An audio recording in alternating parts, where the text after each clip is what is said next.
Hey, what is up, guys? Ladies and gentlemen, my name is Teacher Keith, and this is my 24th installment in the ongoing series of tourism in the Philippines. Yeah, without further ado, let's roll it out. And this is actually going to be about Samar Island. It is almost connected to Leyte. There's a tiny little inlet going in between. Called the San Juanico Bridge that will connect these two islands, Leyte and Samar. This is all coming out of Lonely Planet Philippines. And so, without further ado, let's get to the material. All right. So again, we are looking at Samar Island, and with Samar Island, most likely we will be looking at Catbalogan City. Okay, so um, let's see here. So Samar, uh, the word most often associated with Samar is rugged.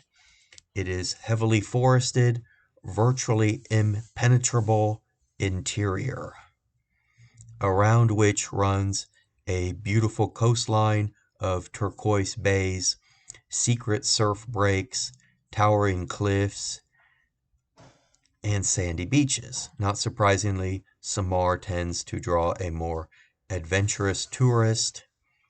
The spelunker, the canyoner, the diehard surfer. That was definitely me. Looking for an undiscovered break.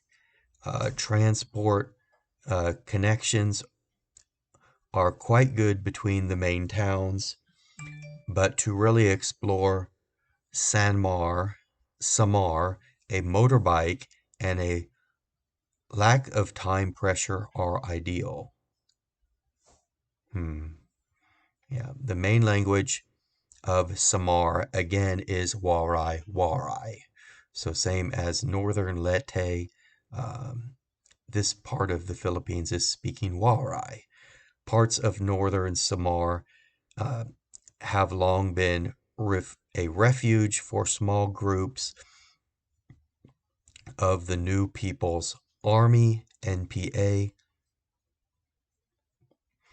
The conflict has died down in recent years, and any action tends to occur in the remote hinterlands and does not affect tourists.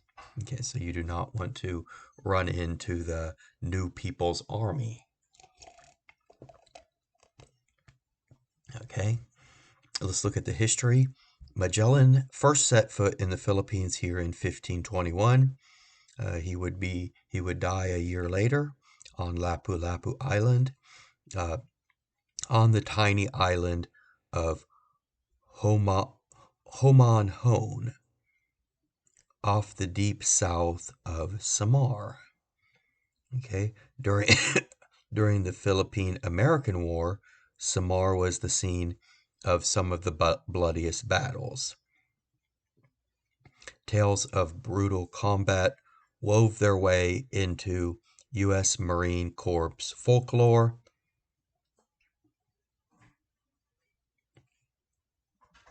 And for years after the war, American veterans of the campaign were toasted in mess halls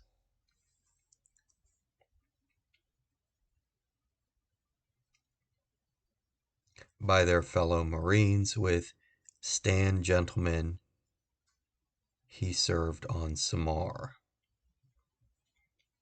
Okay. Now we do have, this is one of the two main cities in Samar. They both have airports. There are actually three cities in Samar with airports. And so this one is called Catarman. Let's go ahead and read about it. Catarman, the somewhat dilapidated capital of seldom visited northern Samar region, is not a destination to hang around long. It's a port city with no sights for travelers and perennially salty air. That said, there are some pretty beaches nearby that occasionally get surf and Katarman Airport is a useful gateway to northern Samar. Okay, we have some very small islands around there. Let me see here. Okay, so now we are moving on from Katarman. Um, here's Beery Island.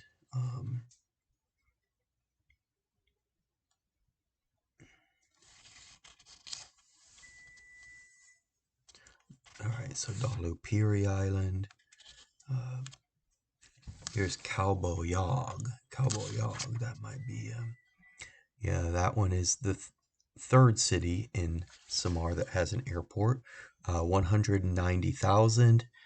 This large city lies on both banks of the broad Kalbayog River and is a useful transport hub with an airport and ferry connections.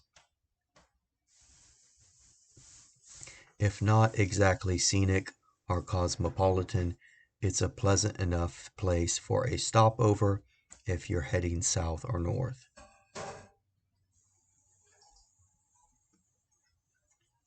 Okay. We also have a city called Borangan. Let me see that one. I doubt it has an airport.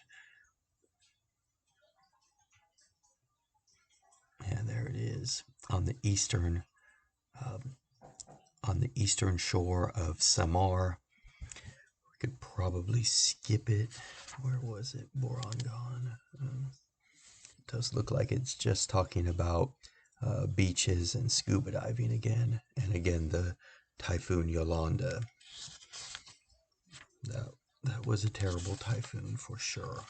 All right, so, and actually, as Lonely Planet does not actually go into the Katbalogan. No, Katbalogan, actually, it does. Katbalogan here. So we just talked about Kalbayog and Katbalogan. Okay, so the three main cities of Samar are Katarman, which has a population of 96,000. Lonely Planet does lift that one first. And I was actually right that Balogan is the biggest. No, I'm wrong. Kalbayog is the biggest city, 188,000. So all three cities are quite small. Katbalogan has 100,000, the second biggest city. We will get into a little bit of history here, so let's read it. Katbalogan, the capital of Samar province, was founded in 1596 by Spanish missionaries. The city has a long history, though, apart from the odd colonial era church. Its sites are few. Nevertheless, it's a possible base for exploring the interior of Samar with its spelunking, climbing, birdwatching, canyoning opportunities. From Katbalogan's piers, you can spot about 30 different islands offshore. Some giant peaks on Biliran Island off Leyte. I do apologize. I must go now. Like and smash that subscribe. Pa'alam. Bye-bye.